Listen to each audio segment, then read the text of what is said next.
we'll get started even though it's a few minutes to go. So welcome everyone. We would like to acknowledge this land that we meet on today as the traditional lands for the Gawler people, and that we respect their spiritual relationship with their country. We also acknowledge the Gawler people as the custodians of the Greater Adelaide region, and that their cultural and heritage beliefs are still as important to the living Gawler people today. I'd also like to welcome Mike Chenoweth, who's visiting us. He is a piano repairer, and he's come as a sort of colleague of Shane Bailey, who's the gentleman who wrote us the letter, which I sent you all a copy of. So both Mike and Shane have some knowledge of the issue about the pianos, I guess. What we'll do is we'll have the item on the agenda in a minute, get Jacinda to report to it, and then have discussion. And when members of the committee have discussed it, I'll allow Mike, if he wants to say something. Okay? Oh, there are no apologies, are there? Everybody's here. That's great. Any grants of leave of absence from anyone? Any leave of absence? No, and there's no non-attendance. Any declarations of interest? No. Okay, would someone like to confirm the minutes of the meeting of the 10th of September, please? Helen, seconded by Diane. Any discussion? Those in favour, please show. Against? Carried. Are there any businesses? Is there any business, rather, arising from the minutes that's not covered in the agenda? No. Okay. Well, we'll move to 6.1, which is the Beckstein and Steinway piano storage and restoration options. Have you had a chance to see these notes, Mike, that the committee? Okay. All right. Would you like to speak to the... Thank you, Chair. As the committee is aware through previous discussions about the new exhibition that will be held in the Cultural Heritage Centre Gallery in January of 2021, it was proposed to move the Beckstein out of that space and into the reading room.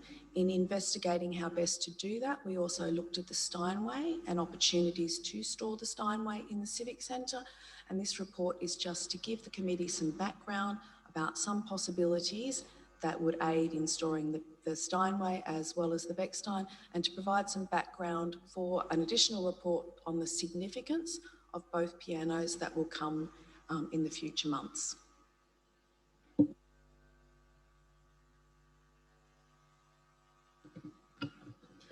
Thank you, Chair. Thank you, Jacinta. Thank you for the report. Yeah, look, these two pianos are very, very important to the history of Gawler. There was a 2013 report that went to Council that's part of the Heritage Management and also the action plan that talks about the legal requirement of Council to, I guess, hold up its end of the bargain when the Institute Committee finally agreed to hand over the assets to Council, which was not an easy process, and it was fraught with disagreement, mistrust, and for good reason over many years. And the two pianos are listed in those items to be retained from a legal obligation. So I think we do have a big obligation in regard to those two pianos. But further, understanding the history of the two pianos is also equally important, and I look forward to the cultural assessment of both those pianos. What we do know about, and I think it's really important that we don't pitch one against the other.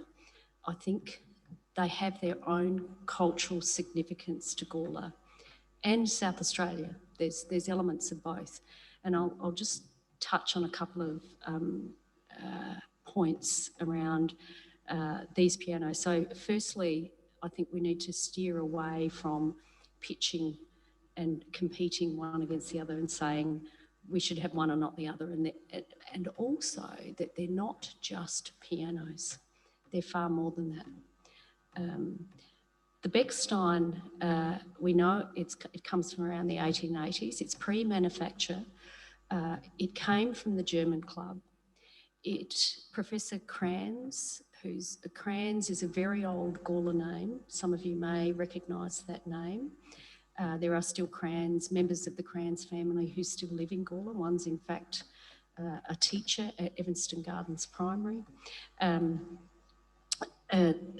Professor Kranz was on the Institute Committee, and he also had a connection with the German club. The German club were getting a much grander piano.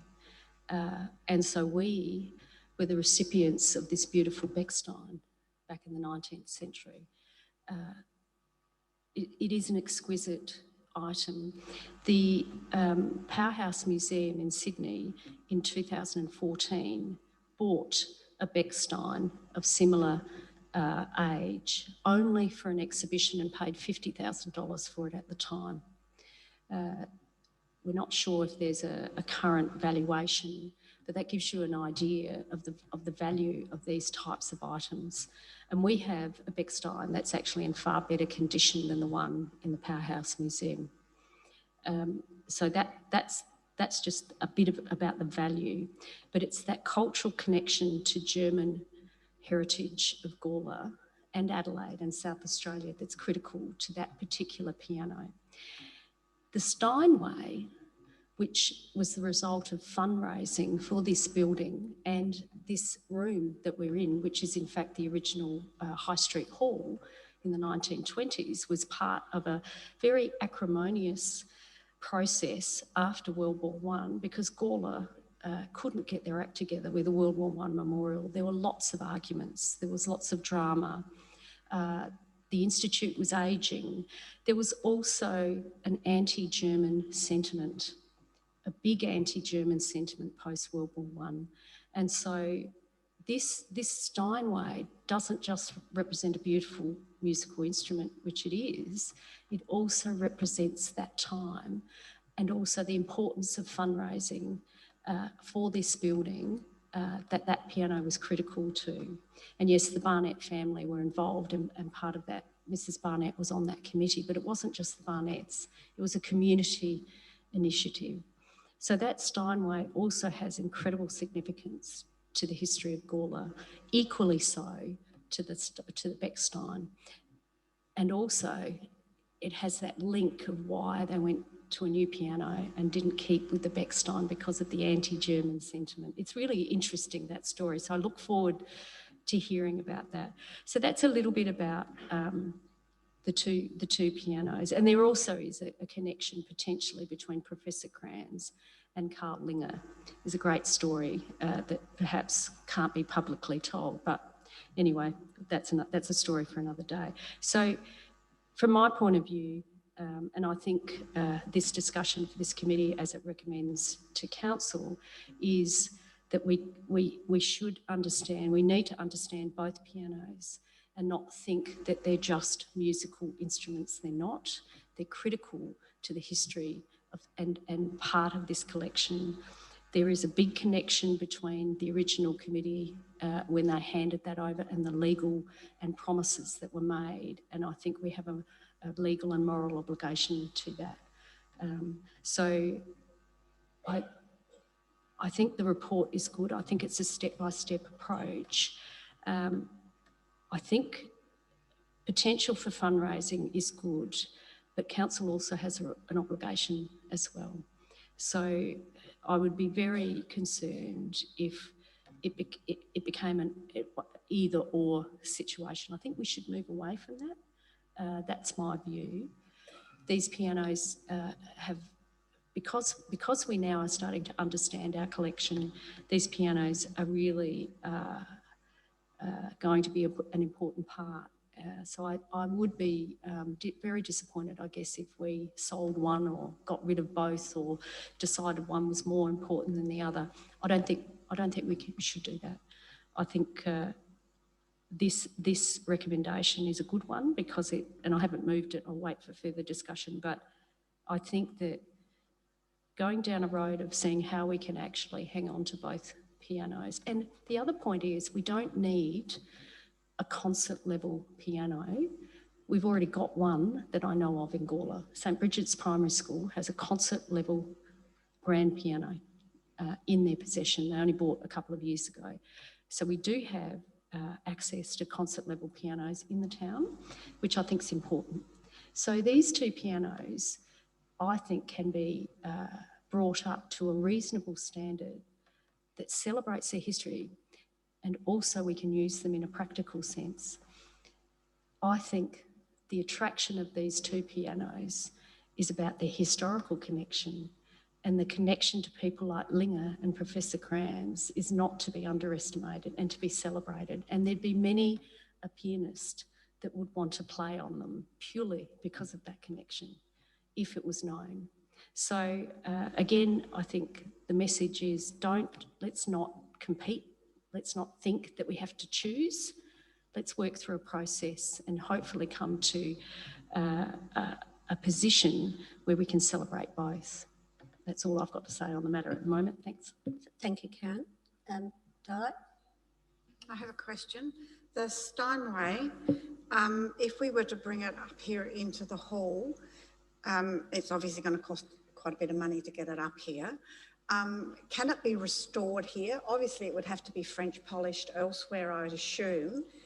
But could you have it French polished and then brought up here and then have it restored up here? Through the chair, it needs to be restored in a specialist workshop with specialist tools. So no, it would go off site, be restored, and then craned back in once. Did you want to add something to that, Mike?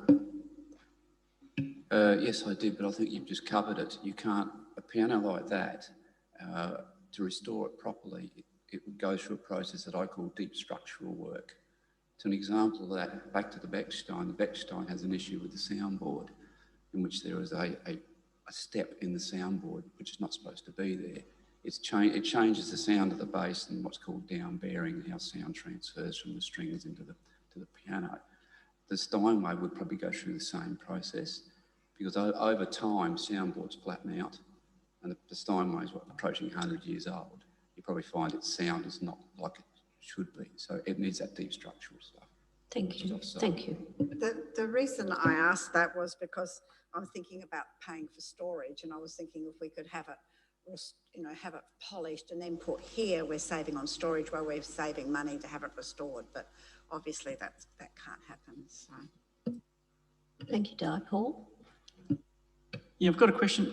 When it says on page 6 of 21, 25 to 28,000 for the Steinway, be fully restored, what does that mean? What does that actually mean? So through the chair, that was the quote from Lever and Sons to French polish the cabinet, repair the legs. The Steinway has damage to the legs, so it's not structurally safe to put upright at the moment, and to make it to the best possible playing quality that an instrument of that age can be. Helen? Yeah, I also welcome this report, but most of all what I really like is the fact that the community is very much engaged with that. And I was just thinking, we've had Steve Casler come and talk to us, Paul Barnett's had some input into this, Shane, and now Michael, who I know is a piano tuner. We've used Michael. So I am keen that the community gets a chance to have some input and perhaps talk about options for some fundraising. But this has been an issue since the 80s. It's not a new thing. The community has wrestled with the ownership of these two pianos. And I keep going round and round in my head. And I guess the point, I hear what the Mayor says, and I in many respects agree, but I'm looking at the final outcome. Would we use two concert level pianos in this hall? As I say, St Bridget's has their own grand. So why would we bring two pianos up to a concert level if we're not going to be able to use them? And again, it might be that with some of the help of the musicians in the town that we can talk to them about options for the use of piano in this area, and what type from that we might have a whole program of music that comes. But it is a lot when we've got lots of other priorities to look at. So yes, I look forward to the significance assessment. I look forward to other people in the town who are passionate about it having some input as well. So David would just like to clarify a point, and then Deb. Just a couple of things, Helen. There's no suggestion we're going to bring these pianos back to concert level. That's not possible. They're too old to become refurbished to the concert level standard.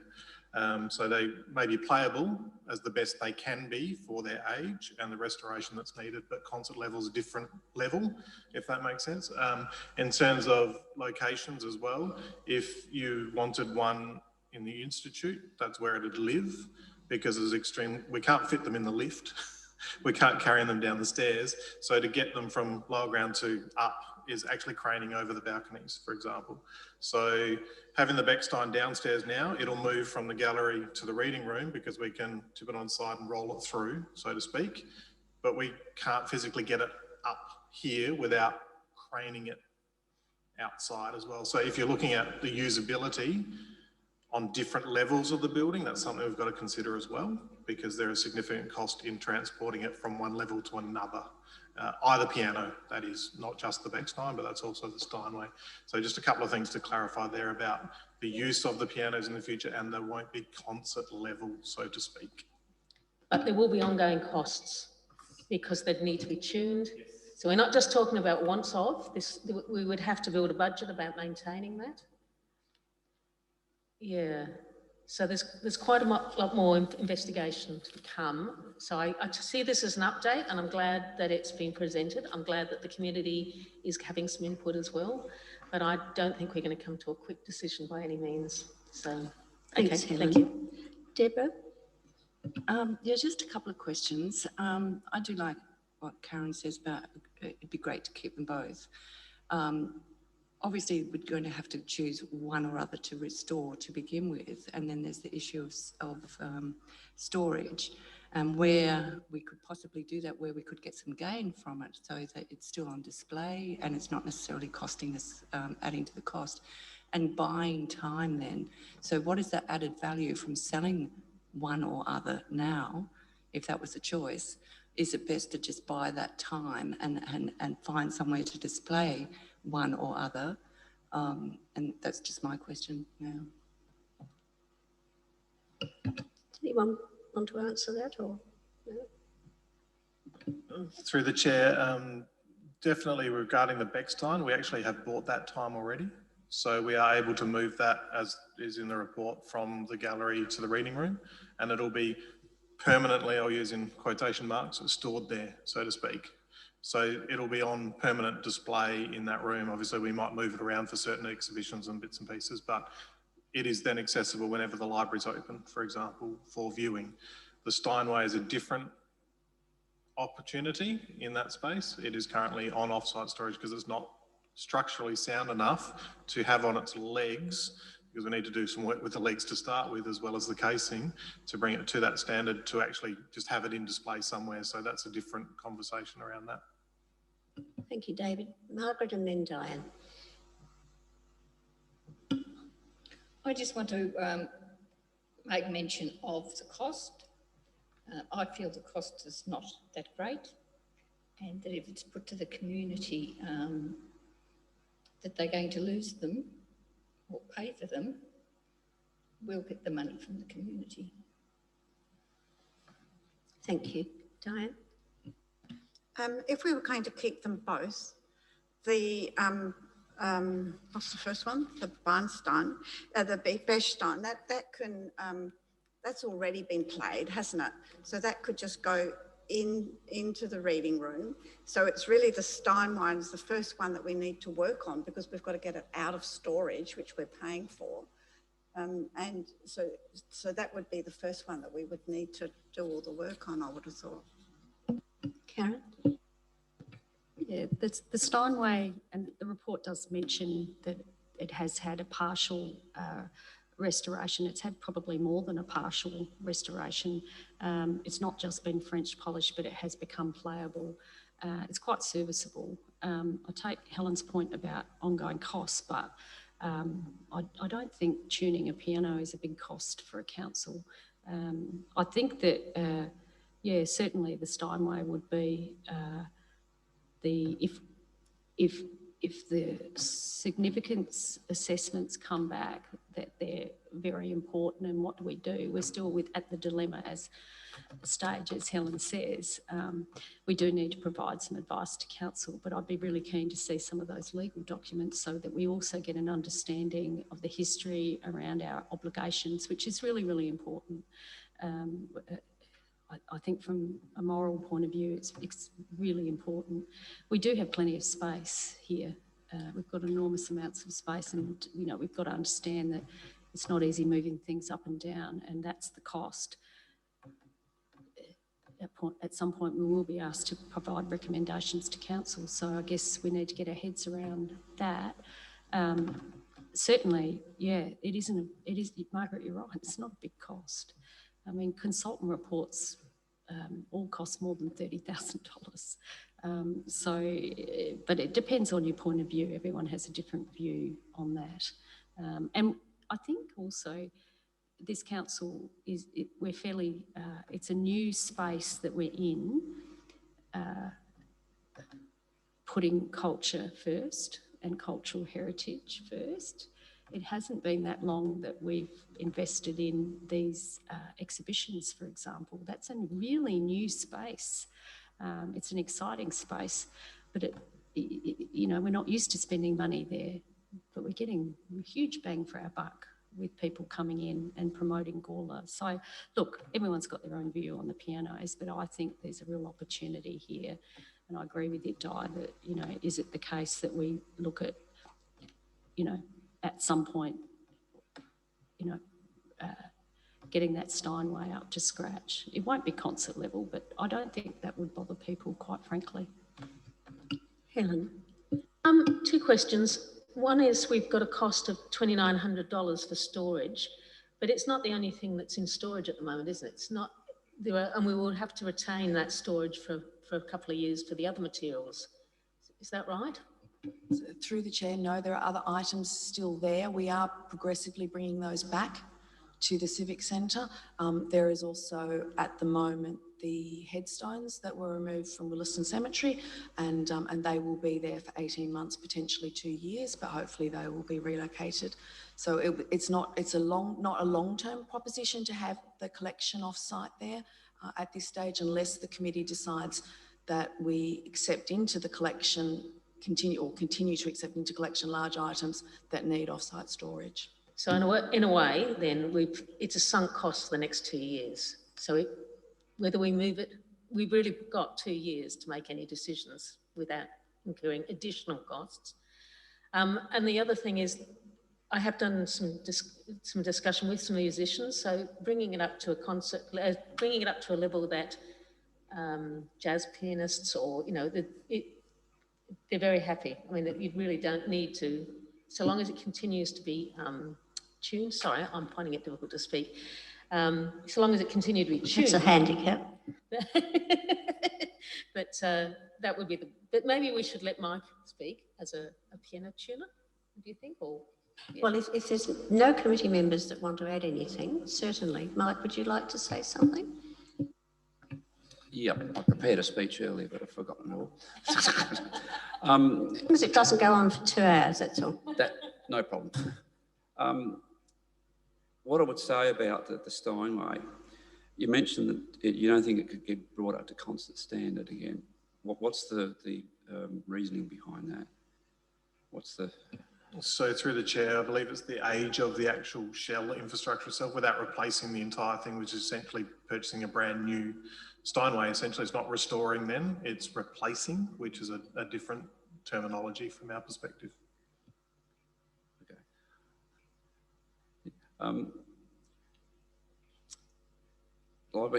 I'm a piano tuner, I've been around for a long time now. I'm part of the Association of South Australia, who's affiliated with the Australian Association. I think his cost of the restoration here, I think it's too low. I'm going on a pricing of parts and that sort of thing. It's only my personal opinion. I believe that an instrument such as Steinway should be worked on by people who are proper Steinway technicians and authorised technicians.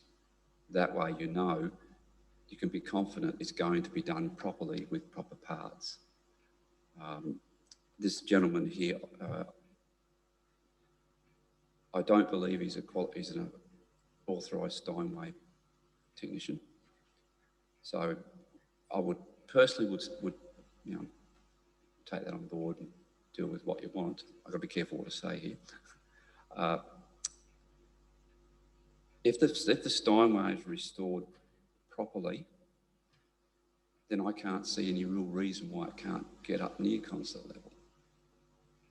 Because when they restore a piano like that, it's virtually completely pulled apart and rebuilt from the ground up again. There's this guy in Sydney by the name of Ron Overs. He does piano restorations of that nature, and we've seen lectures on what he does, and the piano is taken apart completely and put back together with new parts, strings, hitch pins, bridges, soundboards. You know, the action itself is worked over back to standard again.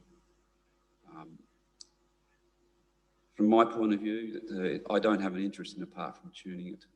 The standard fee that Yamaha recommend is around 185 at this point in time to do a tuning. So it's not a great cost. Thank you, Michael. Do either Jacinta or David or anyone like to respond to some of, or Karen, respond to Michael? Okay. Thank you for your input, Michael. You don't have to stay and listen to the rest of the meeting if you don't want to. Yes, sure. Yeah, thanks, Michael. You said that this cost is a bit low. What would be the cost, and would it need to go to Sydney, for example, other Steinway, authorised Steinway technicians in South Australia?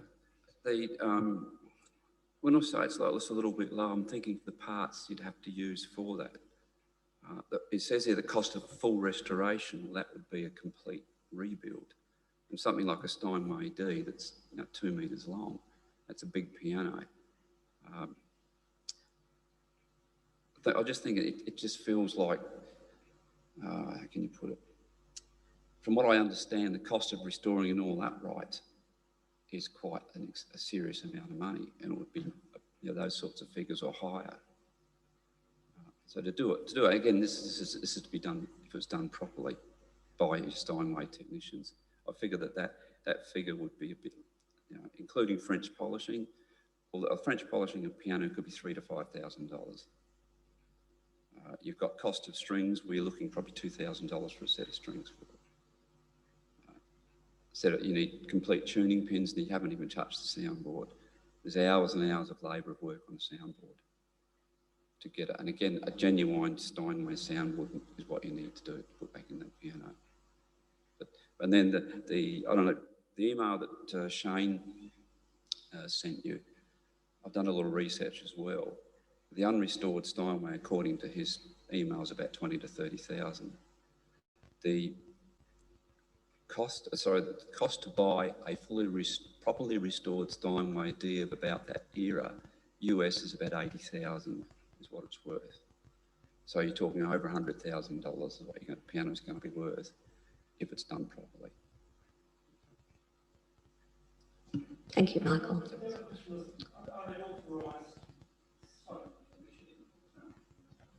Are there authorised technicians in South Australia, or would it need to go to Sydney?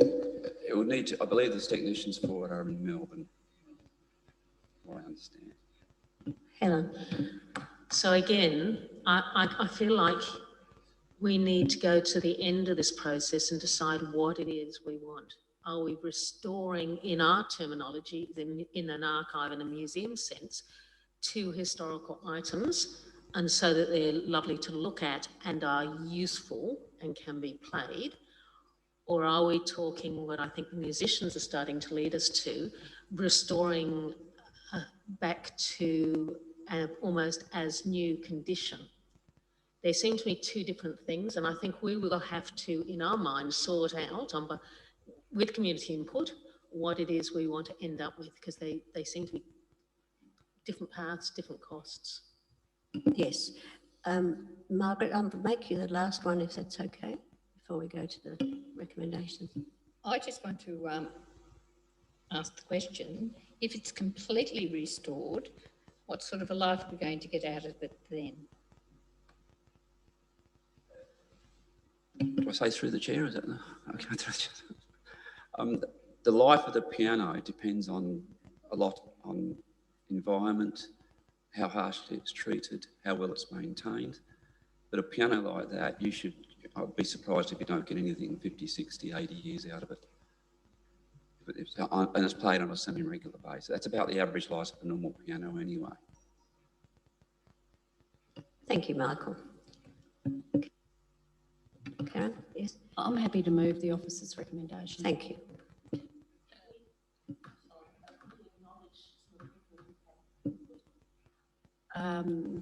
I was going to suggest that we just add perhaps a 7th point, if that's with your, just thanking the number of people that I've mentioned before, Stephen Kaesler, Paul Barnett, Shane Bailey, and Michael.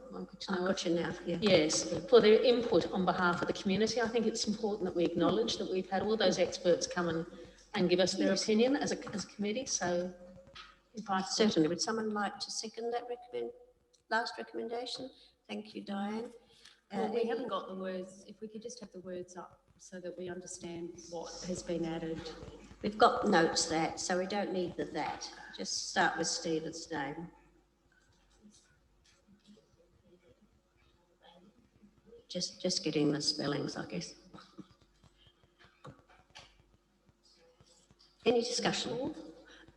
Can I speak to the motion? Yes, sure. Oh, lovely. Thank you. Yeah, look, thanks everyone for the discussion. Thank you, Michael, for coming along. It is a big dilemma. These pianos have been a dilemma for a long time. They were under the stage where we're now sitting for many, many years because I think they were a dilemma and there was a different focus. We now have a focus on cultural heritage. How we go forward will be important.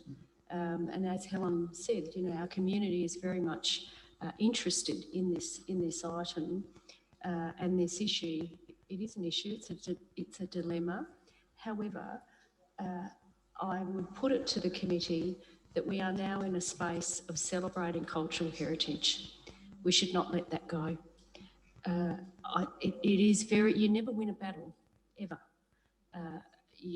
If you really believe in something, you should continue to try and fight and make sure it stays on the agenda. So it could easily go in another direction in another 12 months. Who knows? So I think it's really important for this committee to keep these items on the agenda, keep discussing and understanding, getting more information around their cultural significance. They are culturally significant. We do know that, but we need to really truly understand. And also, as Helen said, what is it that we want? What is the aim of the exercise? How do we want to use these pianos? Do we need to? Do we really understand the historical significance? Is that more important than the actual musical instrument, or are they on par? From my point of view, the cultural significance of these two pianos puts them as a priority to really consider keeping both. How we do that will be important. So thank you to staff for bringing this report back. I look forward to your research because there's some really exceptional stories around these pianos.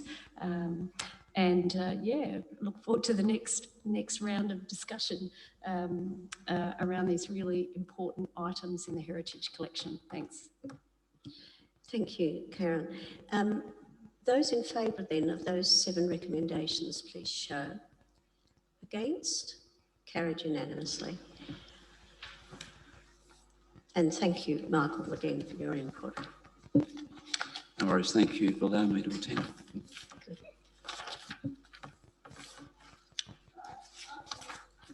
Item 6.2, reading room usage and... Oh, your coat, don't forget your coat. If it's good, you can leave it there. If it's not any good, you can take it. Reading room usage and purpose. Jacinta, did you want to speak to this for us, please? Thank you, Chair. At the request of the committee, staff have provided a report on our proposed usage of the reading room and programming to be in that space. We wanted to alert the committee that there was an actionable practice for changing the paintings, even the large ones.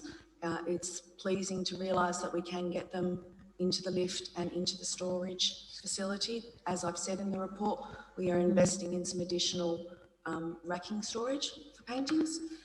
I also put the photographs of some items, some paintings that definitely do need restoration, but that the community hasn't seen for a long time, that are part of the Institute collection. They've been the lady with the dogs was from the 1940s, and it was donated by Miss Bertha Barnett. So there are some really lovely objects that we can reintroduce to the community. The report suggests that it's important that when changing the items in the reading room, we only use items that have a strong connection with the Institute and the reading room. There are ample opportunities to display other items, temporary exhibitions or exhibitions we get in other parts of this magnificent facility. But I think it's important that the reading room has a connection with its historical collection. So we wanted to just let you know some of those investigations that we've done, some proposed programming, some proposed changes, the budgetary costs for doing that, and the proposal to get some digital interpretation into the reading room and more interpretation on the reader rail. Sorry, Karen. I'm happy to move the officer's recommendation. Thank you. Seconder, Deborah, any discussion? Helen and then Diane. Thank you very much to staff. This is actually really exciting, and I think another great step forward as we start to activate that room. My question though is, with the specialist picture hangers, and obviously I recognise it is a skilled role and there is some risk always involved with that. Who are we going to use, and have we any plans perhaps to train up somebody within the staff that might be able to do that? So through the chair, I have had training in picture hanging and picture moving for smaller items. Certainly for the larger items, we would utilise the staff that installed them under the direction of Schumann and Associates, and they are the people we had who put the McKinley portrait at the base of the stairs. They're very large objects, so they need that specialist skill and also equipment to lever them up, so that's beyond the capabilities of staff. Smaller paintings, we have removed the Andrew McCormack's and temporarily stored them when that space was needed for other exhibitions, and we can hang those ones, but that's the extent of the size that staff are comfortable or trained to deal with. Yes. I guess that's fine, and I just went to the, is there anyone locally that we can use? Because those people we're using are from Adelaide, so there are costs in terms of travelling and, okay. No, that's fine. It would be nice to find someone that had those skills locally, but if we can't find them, that's fine. Thank you, Chair. If the committee could recommend anyone locally that I could talk to about their skill set, I'd be very happy to do that.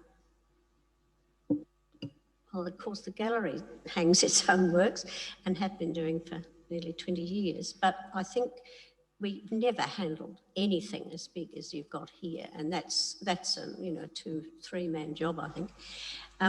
So yeah, I think that anybody locally that I'm aware of would be the same skills as you've got, Jacinta. Yeah. One last question. It talks about putting the piano in the northeast corner. I thought at one stage we were talking it being on the, so that you would be able to view the piano as you walked in. So that would make it the northwest or the north. So I'm completely... Northeast towards the hills. So when I walk into the reading room, it will be immediately to my right. In my mind, I thought we were putting it on the end wall, so that it would be a feature, which makes it northwest. Thank you. Jacinta? So through the chair, we could, either of those are options if the committee would like us to investigate those. My only concern would be the level of light coming in from that corner. At the moment, the windows do not have any coverings. And through the chair, the other thing to consider is doorways. So on the western aspect, there are doorways that need to be maintained and cleared as well. So there are doors that go outside, and there's also a door that goes into the stairwell area that is actually used on a regular basis for accessing the room, because that's where you get items into the reading room potentially from the lifts as well. So depending on what's happening in the library space. Can I suggest we go for a walk down there after the meeting and have a look? And then Karen. I was just going to go back to whether we should have an external person hanging or a company hanging. One issue that came up for me was insurance. If something should happen, how is that affected by, internally, externally? Can anyone respond to that? So through the chair, if it's hung by a professional person, then their insurance would cover the hanging of that item. If it's hung by our staff, then it'd be Town of Gawler insurance, so it would be covering that. So there's other insurance that comes in, obviously, for damage to items. There's those sorts of things as well. And also the length of time is a factor as well, because obviously workmanship of that nature is generally only a 12-month period of warranty, so to speak. So longer hanging, it just becomes a council risk in that space. But yes, insurances from the professionals cover for a period of time, certainly. Diane and then Paul. I'm really excited about this because it really is important to show the works that we've got. I think that's really good. I guess the hanging of it is a lot of, with the big ones, it's having the right equipment to do it. It's not just a matter of having the training. You've got to have the right equipment to do it as well. So that's probably why they need to come from Adelaide, because that's where all the equipment is. It's really nothing to do with the recommendation, but the two pictures that you have there, just how much would they cost to restore? So through the chair, I haven't had any quotes on either of the restoration of those yet. I will get those and present them to the committee with the background research on the importance and significance of those paintings and why the committee might like to consider putting funds towards those particular ones. I just chose those because they haven't been seen by the community for a while, and they're quite different from some of the other paintings in our collection. And I think it's really important to remind ourselves and the community of the diversity of this collection. Thank you. Paul and then Karen. Actually, my question was exactly that, about the timetable for those pictures, but also we've got enough pictures that we can rotate through in our collection. So through the chair, we could bring the Andrew McCormack portraits down for a period of time. The James Martin room isn't open to the public, so that's an opportunity there. There are also some framed photographs that were in the Institute, some very large ones, gilt frames. They're important photographs at the time that they were put in the reading room, so they're an opportunity to put those up as well. So there are a number of very large gilt framed paintings or photographs that we could place in there. So it's the suggestion of staff that we will create mini themes, present them to the committee, say this is what we're thinking to present in April, this is what we're thinking to present in October. Could we have some feedback on that, please, and any other ideas? And then develop a program along those lines, and that would then feed into a conservation program if any of those objects needed conservation in order to be exhibited. Thank you, Jacinta. Karen.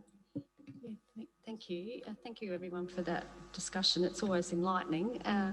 That was my question around the theme, and because I know that when we removed many of the items out of the reading room, there wasn't any theme. It was a collection of many different important items, but there wasn't a lot of connection between, and so a lot of the stories were lost or just weren't able to be told effectively. So I'm really excited to hear that there will be a story being told when we do hang these different items, and I think it is good to get that diversity and understand the collection and celebrate it. So we are being true to the vision of the restoration of the reading room as well. In regard to the piano, I'm a little bit with Helen. I appreciate the OC health and safety, but I think that the northwest corner is a far better corner, but appreciate the concerns around access.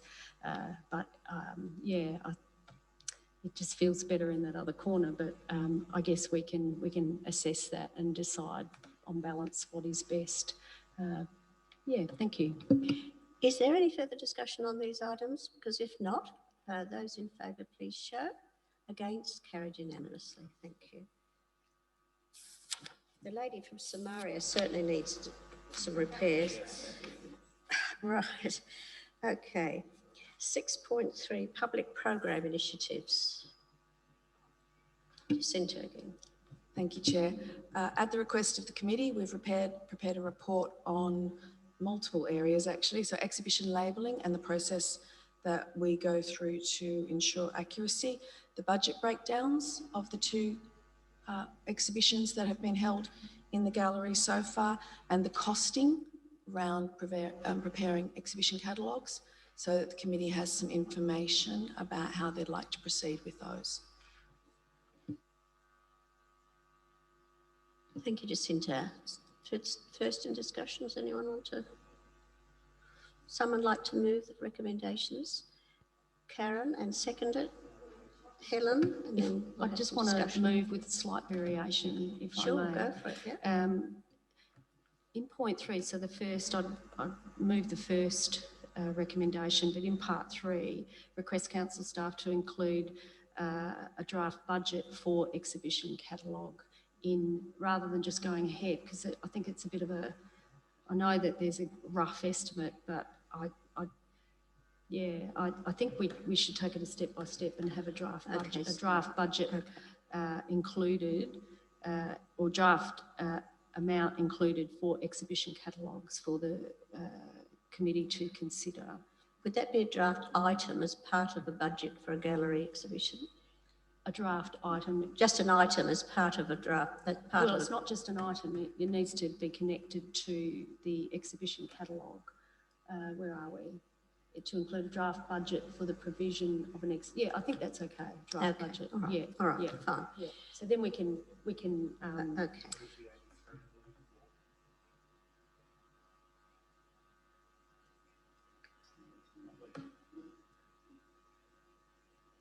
Yeah. Happy to move that way. What's this about for? Yes, but what? So it's 3 or 3, so she's removed that 3 and that moves up. Oh, I see. Sorry, I thought you were deleting point 4. I misunderstood you. Okay, so we can see that amended point 3. So are you happy with that, Helen? Yes, Okay. I am. All right. I understand the commitment given, but yes, I'd like to. Okay, so we now have those 4 with that second point 3 deleted. Anyone in discussion? Helen? Yes, I thank you for the report, and I understand the concept of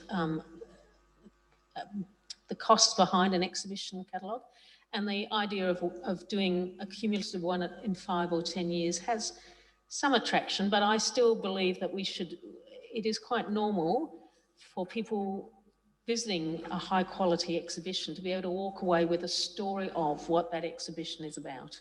And that's what I think I'm looking for. And looking at some costings and possibilities, I'd be interested in having a look at that. The second thing is, and I thank you for the explanation of the permanent record. What didn't come out though was, so if a future researcher would be able to go into those permanent records, so the record sits within the collection, within the heritage collection, not within council records. So a future researcher would be able to say, 50 years ago, they put on this exhibition, and I'd be able to see the the planning for it, the costing for it, plus a record of the items that were in the exhibition. Is that correct? So through the chair, no, that's not correct. They would exist within council records, within the archives of the Cultural Heritage Centre. There's things like programs, invitations, collateral, marketing collateral that was created to market the exhibition, but records and emails sit within the council record system. They don't sit within the Cultural Heritage Centre. Okay, fair enough. A researcher would have to go through state records, therefore, to dig into that. For me, that makes it even more important to have an exhibition catalogue. So through the chair, the researcher may not need to go through state records. They could use the Cultural Heritage Centre as the point of call for the research, and then the Cultural Heritage Centre could work to get that information for the researcher, is the way I would see that process working in the future. Because we want the Heritage Centre to be the point of call. Where the document is physically stored is a different thing, but we can retrieve it for the researcher, if that makes sense. Can I ask a question from the chair in regard to signage of exhibitions? There's no mention here of external signage on the street. Did we want to add that into the So through budget? the chair, that work is still being undertaken as a result of the motions passed at the last meeting. We haven't had a time to turn it around. We've got some costs, indicative costs. We're just getting some more detailed costs around that. So that's for a future report through to the committee, just because of timing. Thank you, David. Helen. Sorry, I forgot one point. I do, and I thank you for the explanation of ensuring the accuracy in terms of spelling errors and grammatical errors. The problem for me, and that's I think what slipped through, is that sometimes a spelling mistake is caused by a misunderstanding of the history. And so in the case with this one, the two Coombs, the W.H. Coombe, who is the canon Coombe, and the E.H. Coombe, who's the author. So it's not simply a grammar and a spelling, it also needs a look over by somebody who is aware of some of the history. And while I understand that you use external people, I think that's brilliant, I think there needs to be some checking with some of our community experts just to check that we've got it the right way around. So I'd like to make sure that that's happening as well, particularly as we're now able to identify, we're getting better at identify people in the community who are pretty up to date on some of that stuff. So calling them in and asking them to perhaps preview it would be as useful as well. Thank you, Helen. Anyone else that would like to speak? If not, I'll put those 4 recommendations. Those in favour, please show. Against, carried unanimously. Thank you. Okay. Items listed for discussion we've done. Future meetings. Anything anyone wants to list for future meetings? We've talked about external signage, haven't we? Will we go on talking about the piano restoration as well, do you think? As a future item? I think probably it should be. Anything else that anyone... Sorry? So through the chair, we don't necessarily need to list the pianos as an item listed at the future because it's actually in train in the reporting cycle anyway. Okay. The purpose of these is for items that haven't had a report on them related to bringing a future report back, which this one did. Okay. So anything that the committee would like to discuss at a future meeting that's not already in process, if that makes sense. So, having had that explanation, is there anything that anyone wants to put on future agendas? No? Okay. Are there any questions without notice? Helen. Helen is going to say, I'm really interested to hear where the third round table or the second round table from the reading room is. I suspect it's out in storage, but I'm very interested in tracking that. I consider that to be part of the furniture that does belong to the reading room, and even though that it's not in there at the moment, I want to be reassured that it's safe and, you know, looked after. The last time it went out to the depot, it ended up being used as the dinner table in the crib room. So it's a very attractive table, but I'd like to make sure because I think it's again part of the history of the room. Thank you, Helen. Did you want to respond to that, Jacinta? So through the chair, the table is at the depot as part of a number of items that are still at the depot, and that will come before the committee at some stage. There's a great many chairs also there. We are looking at bringing that closer to home and storing it upstairs at the Visitor Information Centre, just because it's a better storage facility than currently at the depot. It has the opportunity to be utilised carefully and covered by staff who are in that space, and we've had some preliminary discussions around that, rather than just being kept at the depot where it's where it's less under the audit control of the Cultural Heritage Centre. Thank you, Jacinta. Motions without notice? No? Okay, we'll close the meeting at whatever it is, 7 minutes to 5. Thank you, everyone. Do you want to go down